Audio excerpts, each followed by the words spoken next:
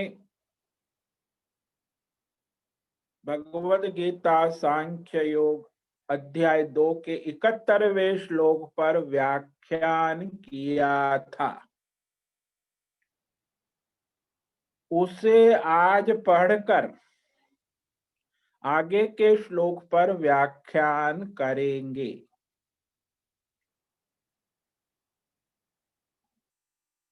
तो यहाँ जो सन्यासी है वही मोक्ष को प्राप्त करता है, ये भगवान ने कहा। कोई गृहस्थ, कोई सिद्ध, कोई योगी, कोई ऋषि, कोई मुनि, कोई तपस्वी मोक्ष को प्राप्त नहीं करता। वो साधक है। आगे सन्यास लेने के बाद आत्मज्ञान में स्थिति और तत्व ज्ञान से मोक्ष होता है। तो सन्यासी के लक्षण परम शांति, निर्वाण प्राप्त करते हैं। वो यहाँ 4 लक्षण भगवान ने बताए कि ये मोक्ष को प्राप्त है।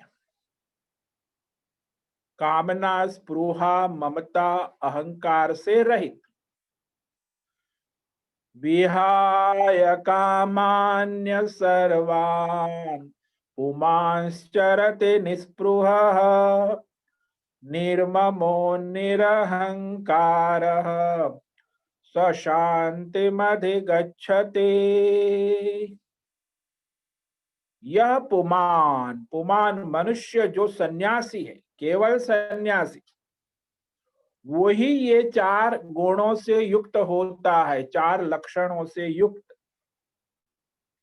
सर्वान कामान, स्थूल सूक्ष्म सभी कामना, यह लोक परलोक, अप्राप्त वस्तु की इच्छा नहीं और प्राप्त वस्तु की भोग संग्रह नहीं, भगवतमय जीवन। तो सभी कामना विहाय, कोई स्थान, कोई व्यक्ति, कोई वस्तु, कोई देश में आसक्ति नहीं होती, क्योंकि एक स्थान में रहने से भी आसक्ति होती है, काल की आसक्ति होती। आज अष्टमी है और विषय वस्तु, व्यक्ति, परिवार में आसक्ति होती है, पैसे में आसक्ति होती है, पद प्रतिष्ठा में आसक्ति होती। तो यह आसक्ति बड़ी गहन है और कहीं आसक्ति नहीं होती। विहाय कामांस, परमार्थ, केवल परमार्थ में स्थिति है। शरीर निर्वाह की भी चिंता नहीं है, रोटी कपड़ा मकान मिलेगा, कहाँ मिलेगा, क्या। भगवतमय जीवन, निर्ममः, यह अहंकार जो है और ममता दोनों, संसार में संग। तो निर्मम का मतलब मम की कैसेट बंद हो गई है, अब न मम, उसका मन में एक ही होता है, न मम, सब भगवान का है, सब भगवान है, परमात्मा ही है, ऐसी उसकी स्थिति हो जाए, निर्मम। और अज्ञानी का जीवन मरण मम मम, मैं मरूंगा, मरते वक्त भी मेरा क्या होगा, मेरे परिवार का, मेरे पैसे करोड़ों रुपया जमा है उसका क्या होगा, मेरा पद प्रतिष्ठा, मेरे मेडल का, मैं मर रहा हूं, तड़पते हैं लोग, मेरा मेरा, मरते समय भी चैन नहीं रहता। लेकिन वो तो अभी जीते जी ही मुक्त है, न मम, सब भगवतमय है, सब भगवान है। निरहंकार, अभिमान 3 प्रकार के होते, स्थूल और सूक्ष्म और कारण। स्थूल सूक्ष्म अभिमान और उसका कारण जो शुद्ध वो जो परमात्मा है, उसका बेस है, आधार है, तो वो मैं हूं, मैं भगवत में हूं। वो उसे अहम आत्मा, न हम जीव जगत, ये सब मिथ्या है। निस्पृह,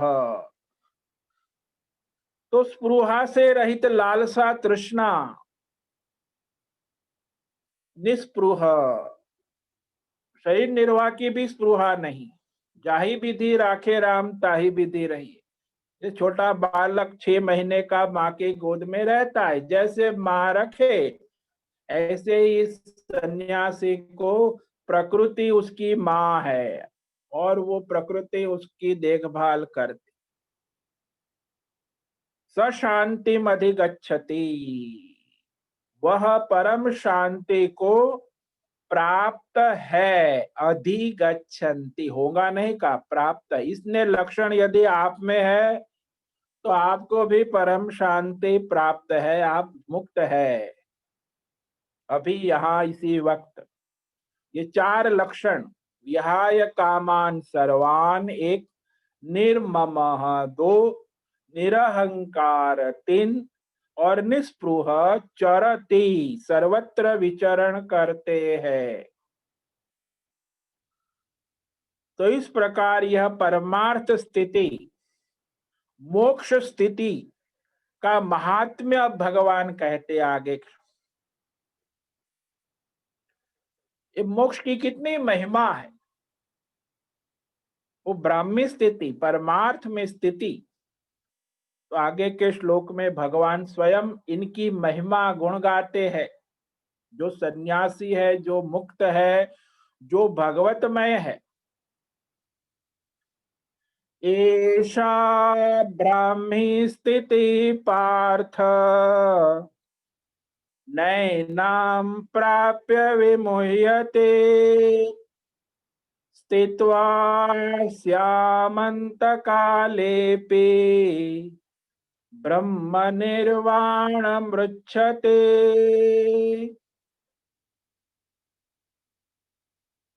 एषा ब्राह्मी स्थिति पार्थ न एनं प्राप्य विमुह्यति स्थित्वा स्यामन्तकालेऽपि ब्रह्म निर्वाणं मृच्छति। हे पार्थ, देखो कितनी बार भगवान कुंती के बेटे, कुंती की कितनी महानता है। भगवान कुंती को बार बार याद कर दे रे, कुंती के बेटे, पृथा के बेटे। पूरा जीवन भगवत में रही, आनंद से रही, सुख दुख में उसका मन भगवान में ही लगा रहा। तो ऐसे भगवान अर्जुन को अर्जुन शब्द पुकारते ही नहीं, बार बार पार्थ, कौन्तेय, कितनी बार, सबसे ज्यादा ये शब्द है।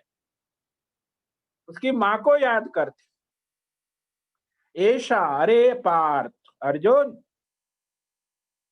ये परमार्थ स्थिति है। ऐशा ब्राह्मी स्थिति, जो परमात्मा को प्राप्त हुए सन्यासी की स्थिति है, अवस्था है, परम स्थिति। इसके आगे मनुष्य की और कोई गति स्थिति नहीं है।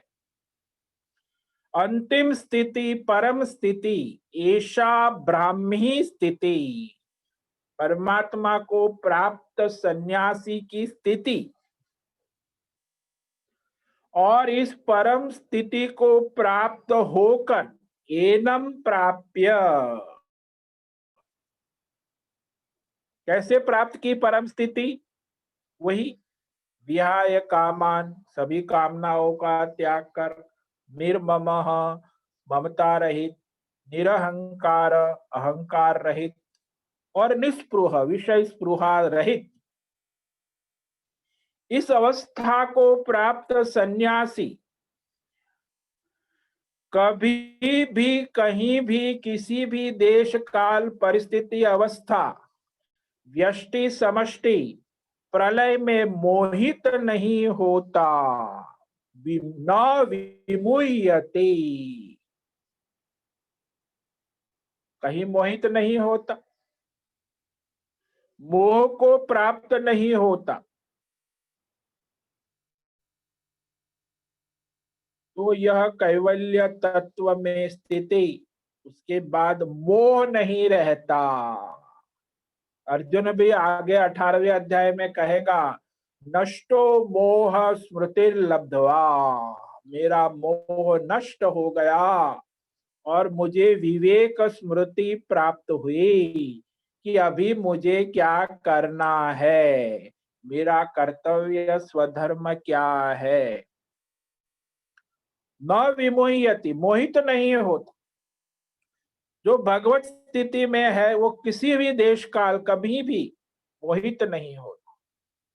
अंत काले अपि, उसका भी अंत काल आता है, मृत्यु के समय, अंतिम समय में। अपि अस्याम स्थित्वा, अंतिम समय में भगवत स्थिति में स्थित होकर, स्थित्वा ब्रह्म निर्वाणम मृच्छति। ब्रह्म निर्वाण, परमात्मा में स्थिति को प्राप्त होते हैं, भगवतमय होते हैं। निर्वाणम शब्द है, ब्रह्म निर्वाणम। निर्वाणम नामम परमम सुखम येन पुनर्जन्म न विद्यते न जायते न म्रियते तत् ज्ञान एव लभ्यते। योग वशिष्ठ में कहा कि जिस परमात्मा के ज्ञान को प्राप्त कर मनुष्य उस परमात्मा में स्थित हो जाता है, उसकी बुद्धि स्थित प्रज्ञ हो जाती, भगवतमय, फिर उसका जन्म मरण का चक्र समाप्त हो जाता है। ब्रह्म निर्वाणम, उस परम आनंद परमात्मा की स्थिति, परम आनंद परम शांति का नाम ही निर्वाण है, निर्वाण पद, परम स्थिति परम शांति। और वह परम आनंद को प्राप्त होते हैं। इस प्रकार वह परम स्थिति को प्राप्त हो जाते हैं। तो यहाँ संक्षेप में यही कहिए कि आत्मज्ञानी की निष्ठा बतलाई है। जो सन्यासी है, तत्वज्ञानी है, भगवतमय है, परमात्मा मय है, जो मुक्त है, जीवन मुक्त, जीते जी अभी यहाँ मुक्त है, उसकी भगवान गुण गा रहे हैं। स्तूयते सैसाम ज्ञान निष्ठा स्तूयते, उसकी महिमा भगवान स्वयं कह रहे हैं कि हे अर्जुन वृथा पुत्र, तो ये परम स्थिति को प्राप्त किए हुए सन्यासी की अवस्था है। मैंने कहा ना, केवल सन्यास, ये भ्रम है संसार में कि गृहस्थ भी मुक्त हो जाता है और योगी तपस्वी, ये सब साधक है। मुक्ति तो केवल सन्यास से ही सिद्ध होती है। तो परमात्मा को प्राप्त किए हुए सन्यासी की स्थिति, स्थित प्रज्ञ को प्राप्त वह मोहित नहीं होता, और जीवन के अंत काल में भी यह परमात्मा स्थिति उसी बनी रहती। ब्रह्म निर्वाणम, परम स्थिति तो उसको प्राप्त है। और ये परमात्मा स्थिति में रहना, और उस स्थिति उसकी अखंड रहती, एक क्षण भी विचलित नहीं होती। अखंड मंडलाकारम व्याप्तम येन चराचरम तत्पदम दर्शितम येन तस्मै श्री गुरवे नमः। तो अखंड मंडलाकार, अखंड स्थिति बनी रहे, वह परमात्मा स्थिति कहते हैं, परम स्थिति। तो सर्व कर्म संन्यास कर भगवत स्वरूप अवस्था को प्राप्त होते हैं। तो हे पार्थ, इस परमात्मा स्थिति को प्राप्त कर तत्वज्ञानी, देखो आत्मज्ञानी तो लाखों होते हैं, आजकल तो आत्मज्ञानी की मार्केट है, प्रोफेशनल आत्मज्ञानी, ज्ञान की संस्थाएं, बड़ी बड़ी अंतरराष्ट्रीय संस्थाएं आत्मज्ञान की चलती है, भक्ति योग की चलती, सब सकाम प्रोफेशनल। इन लोगों को कोई परमात्मा शांति नहीं होती, स्वयं और दूसरों को भी शांति नहीं मिलती। तो सकाम ज्ञानी, सकाम भक्त, अपने संस्था वाले जितने भी संत महात्मा, ये सब सकाम हो। तो वह तत्वज्ञानी, स्थित प्रज्ञ, आत्मज्ञानी सन्यासी, और आत्मज्ञानी सन्यासी तो लाखों होते, लेकिन तत्वज्ञानी, स्थित प्रज्ञ, आत्मज्ञानी सन्यासी करोड़ों में कोई एक होता। और उस स्थिति को प्राप्त होकर फिर इस संसार से मोहित नहीं होता। उसे तो सब जगह भगवान ही भगवान है। फिर क्या जाना, क्या आना, कहाँ लाना, कहाँ खोना, काल देश विषय सब भगवतमय हो गया। उसे कोई जगत में प्रयोजन, कोई कर्म का रहता ही नहीं।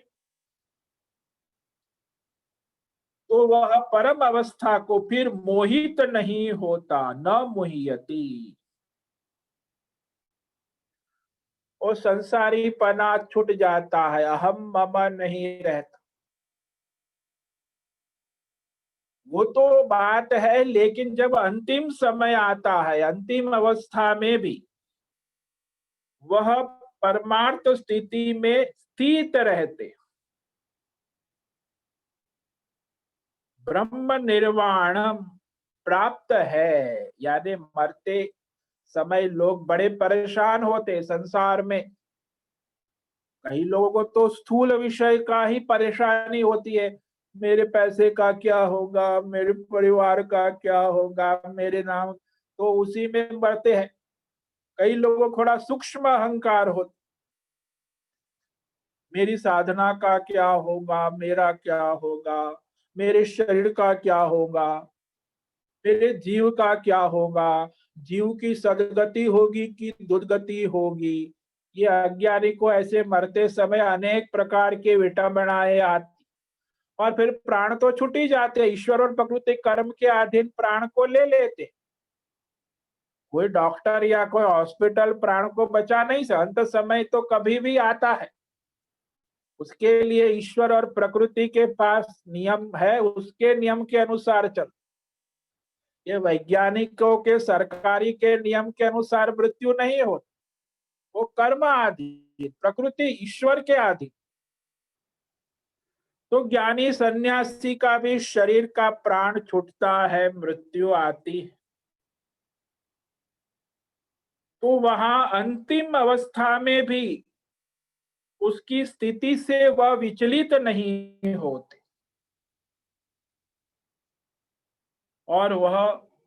और जिसने बचपन से ही योग साधना और संन्यास ले लिया है, उसकी तो बात ही क्या। लेकिन यदि कोई अंत समय में भी सब मोह माया छोड़कर संन्यास ले लेता है, अंत समय में यदि वो ये परमात्मा में हो जाता है, संन्यास लेता, हमारे वेद शास्त्रों में यहाँ तक कहा है कि मृत्यु के समय भी यदि वो कहता है 3 बार, संन्यस्त्यम मया, संन्यस्त्यम मया, संन्यस्त्यम मया, अहम ब्रह्मास्मि, मैं परमात्मा हूं, ऐसी बुद्धि यदि अंतिम क्षण भी हो गई तो भी मुक्त हो जाता। मृत्यु के समय संन्यास लेकर भगवत भाव में स्थित हो जाता है। तो जीवन भर जिसने भगवत भाव में रहा, उसकी तो बात ही क्या, ब्रह्म निर्वाण को प्राप्त करते। क्योंकि जीव और ईश्वर एक ही है, उसे प्राप्त करने के लिए कोई कर्म की आवश्यकता नहीं है, ज्ञान चाहिए कि जीव और ईश्वर दोनों एक है। जीव जगत ईश्वर में कोई भेद नहीं है, सब एक ही परमात्मा के तत्व में ओतप्रोत है। जब तक भेद बुद्धि है तो अज्ञान बना रहता। ये जीव है, जीव कितने हैं? करोड़ों जीव है। ये जगत इतने लोक है, अनंत कोटि ब्रह्मांड, कितने लोक है? ये पृथ्वी लोक तो एक छोटा कण है। और ईश्वर, देवी देवता कितने हैं? बहुत। तो जीव जगत और ईश्वर के अनेक भेद, उसकी अनेक शक्तियां, उनके अनेक कर्म के सिद्धांत, उसके अनेक प्रकार के फल, उसकी अनेक प्रकार की गतियां। अरे, जीव जगत ईश्वर देवी देवता, कितनी माया फैली हुई। लेकिन ये सारी माया का मूल आधार परमात्मा है। ये त्रिपुटी से अज्ञानी जीव मोहित हो जाता है। जीव जगत ईश्वर, तो ये त्रिपुटी अनादिकाल से मोहित करती रहती, इसको माया कहते। देश काल विषय, ये भी त्रिपुटी है। देश काल विषय भी जीव को मोहित करते। यह लोग भूर्भुव स्व, तीन लोग, ये भी मोहित करते। भूतकाल, वर्तमान काल, भविष्य काल, ये त्रिपुटी भी मोहित करती है। तो इस प्रकार अनेक त्रिपुटियां जीवात्मा को मोहित करती। जैसे मैंने दृष्टांत दिया था कि समुद्र किनारे महात्मा को केवल जल तत्व ही दिखता है, लेकिन जो अज्ञानी है वो समुद्र को देखता है, लहरों को गिनता है, बुदबुदे को गिनता रहता है। जल तत्व में स्थित समुद्र है, लहरें है, बुदबुदे है। अब जिसको जल तत्व का ज्ञान हो गया, उसे समुद्र शब्द से क्या लेना देना? एक शब्द मात्र है, भ्रम। उसे लहर शब्द से क्या मतलब? उसे तो जल तत्व दिखता है। ये जीव के शब्द से उसे क्या मतलब है? उसे तो जल तत्व दिखता है। केवल मन और वाणी का विलास है। ये सागर है, समुद्र है, ये लहरें है, ये ये बहुत सारे बुदबुदे हैं। ऐसे ही संसार में भी लोग, ये जीव है बहुत सारे, ये जगत है बहुत सारे, ये ईश्वर है, देवी देवता है बहुत सारे, वो उसी में उलझे रहते। तो वो तो है, लेकिन ये मिथ्या है, शब्द मात्र है, वाणी का विलास है, बुद्धि का विलास है, मन का विलास है, माया का विलास है। ये कुछ वहां है ही नहीं, केवल जल तत्व ही है। जल तत्व की सत्ता में आपको समुद्र दिखता है, शब्द। जल तत्व की सत्ता में ही लहरें उठती है। जल तत्व की सत्ता में ही बुदबुदे बुदबुदे बुदबुदे बुदबुदे आते जाते रहते।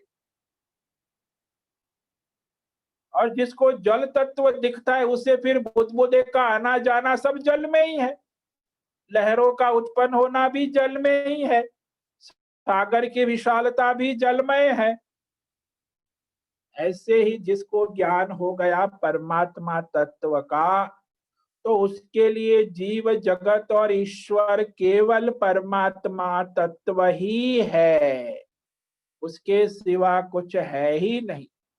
ये सारी त्रिपुटियां, उत्पत्ति स्थिति लय, ये सब परमात्मा है। ब्रह्मा विष्णु महेश सब परमात्मा में आभाषित हो रहे, माया से दिख रहे, अज्ञान से दिख रहे। तो ये सारा मूल परमात्मा ही है। तो इस प्रकार ज्ञान होने से वह फिर भगवतमय रहते हैं। तो वो सर्व कर्मों का संन्यास हो जाता है। वो संन्यास परम स्थिति। तो यहाँ भगवान स्वयं उसकी महिमा कहते हैं और इसी के साथ ये जो अध्याय है पूरा होता है।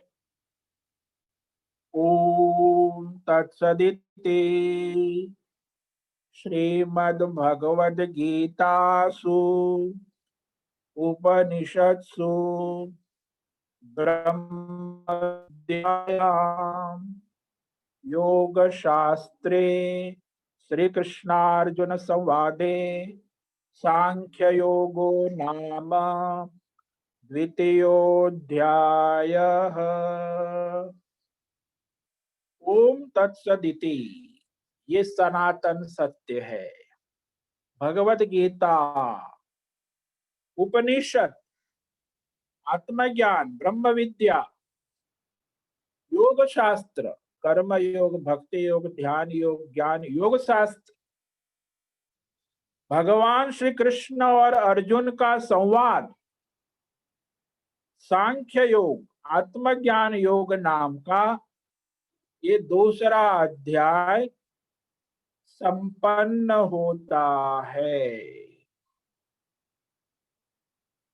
तो इस प्रकार यहाँ ये दूसरा अध्याय समाप्त हो रहा है और आज जो हमने श्लोक कहा है उसे संक्षेप में कह देते हैं। कल फिर दूसरे अध्याय का सार कहेंगे। तो संक्षेप में 2-3 दिन श्लोक का सार, श्लोक का शब्दार्थ, भावार्थ कहेंगे ताकि आपको पूरा अध्याय फिर से समझ में आ जाए। उसके बाद तृतीय अध्याय को प्रारंभ करेंगे। तो अभी 2-4 दिन ये द्वितीय अध्याय का संक्षेप में फिर पुनः उपसंहार करेंगे। एषा ब्राह्मी स्थिति पार्थ नैनां प्राप्य विमुह्यते स्थित्वा स्यामन्तकालेऽपि ब्रह्म निर्वाणमृच्छते।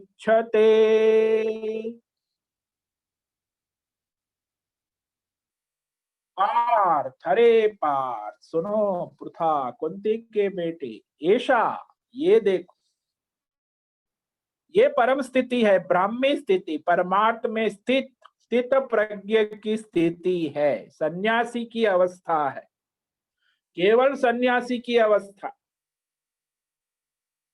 और इस अवस्था को प्राप्त होकर वह किसी भी त्रिपुटियों से मोहित नहीं होते। सारा संसार माया त्रिपुटी से मोहित रहता है, केवल एक सन्यासी ही मोहित नहीं होता। अंत काले अपि, उसका भी शरीर का प्रारब्ध पूरा होता है, अंतिम अवस्था में भी उसकी वह परमात्मा स्थिति में नित्य रहता है, परमात्मा स्थिति में स्थित रहकर ब्रह्म निर्वाण, परमात्मा के स्वरूप को प्राप्त रहते हैं, यानी भगवतमय हो जाते। उनका नाम, उनका जीवन सारा भगवतमय हो जाता है। और सनातन जब तक पृथ्वी रहेंगी तब तक लोग उनका नाम परमात्मा के साथ लेंगे, क्योंकि परमात्मा और उसका जीवन एक हो गया। अब वो जीव भाव उनका समाप्त हो गया, वो भगवतमय हो गए, तो उनका नाम भी अमर हो गया कि ये परमात्मा को प्राप्त हो गए। जैसे मीरा, कबीर, संत, ये सारे सन्यासी थे। शंकराचार्य और स्वामी विवेकानंद, ये सब सन्यासी जितने भी। तो इस प्रकार यह अध्याय समाप्त हुआ। ओम नमो नारायणाय, ओम नमो नारायणाय, ओम नमो नारायणाय, ओम नमो नारायणाय। असतो मा सद्गमय, तमसो मा ज्योतिर्गमय, मृत्योर्मा अमृतंगमया।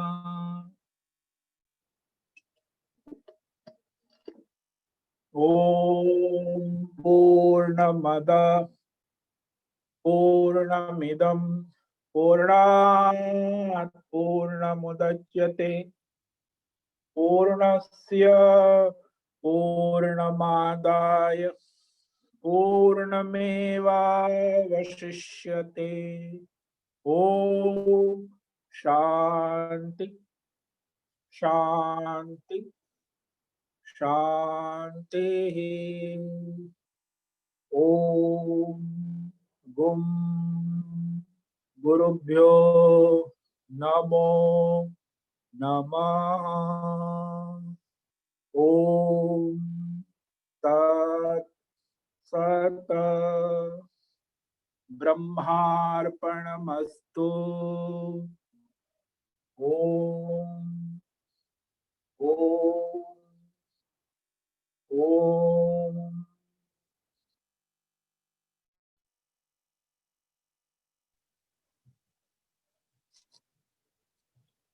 हरिओम हरिओम हरिओम। स्वामी जी, हरिओम। स्वामी जी,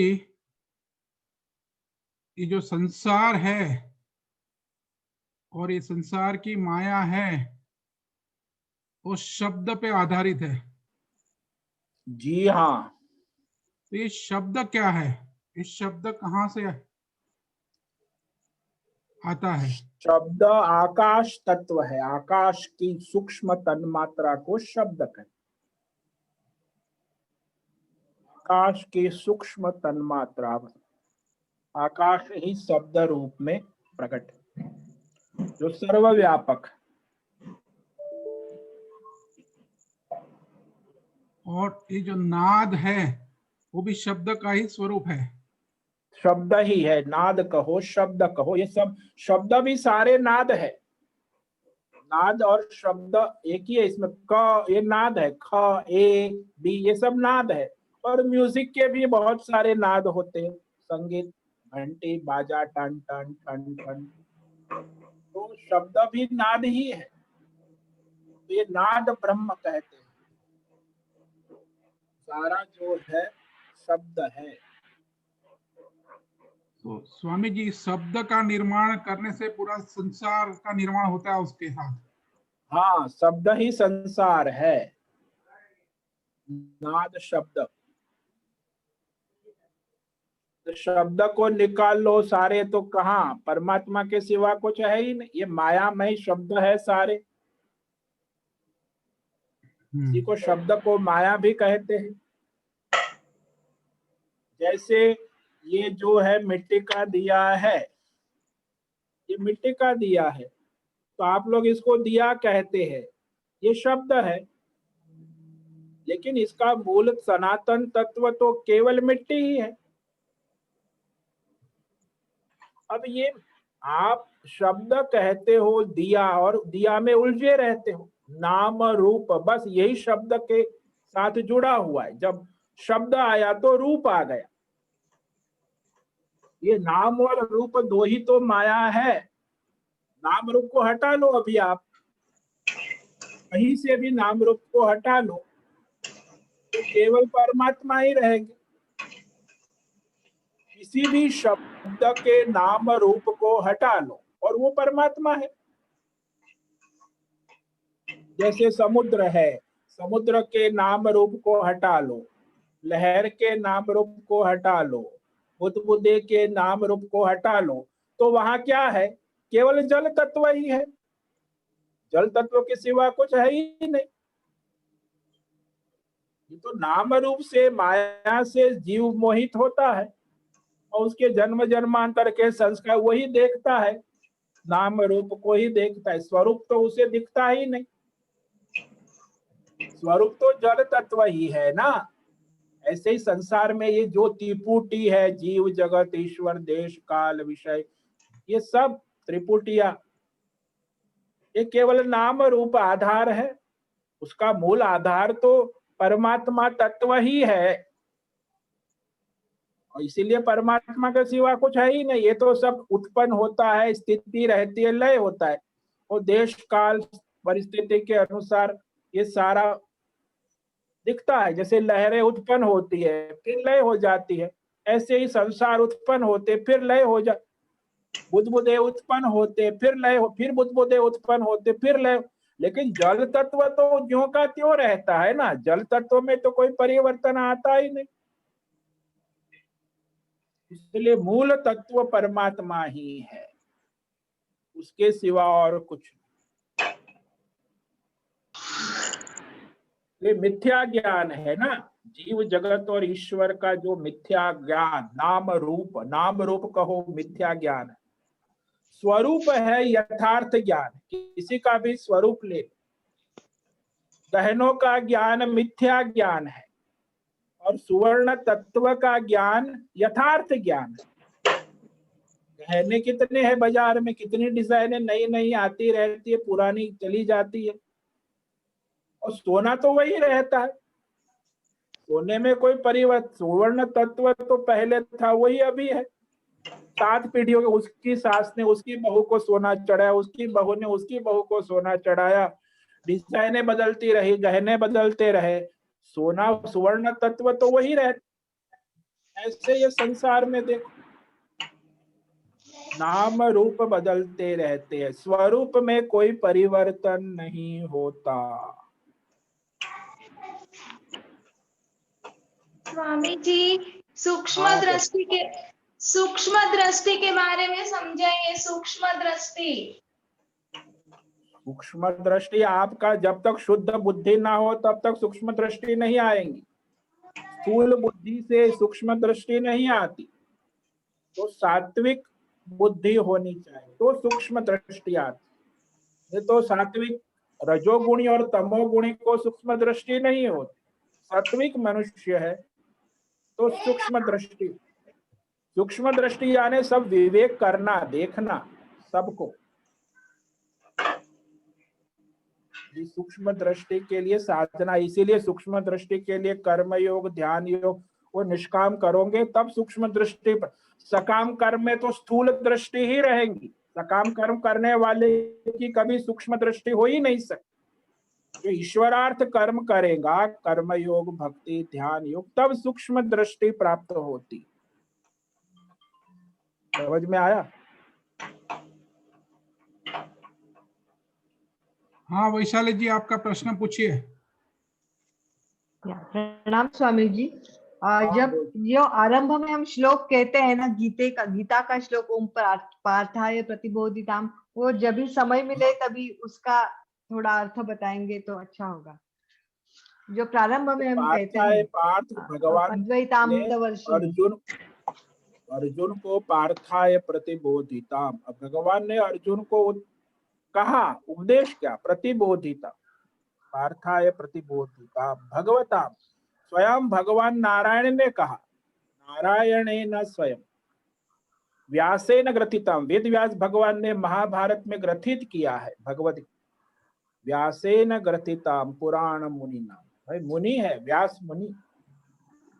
मध्य महाभारत के मध्य में विष्णु पर्व का 36वें अध्याय से 54वें अध्याय से 18 अध्याय महाभारत में है। महाभारत मध्य अद्वैतामृत वर्ष, अद्वैत भगवत तत्व का अमृत करने वाले, अद्वैतामृत, अद्वैत यानी भगवत तत्व, भगवत तत्व की वर्षा करने वाली अद्वैतामृत वर्ष भगवती, भगवान की स्वयं ब्रह्म विद्या, भगवान की परम प्रिय आत्मज्ञान भगवती, भगवत गीता।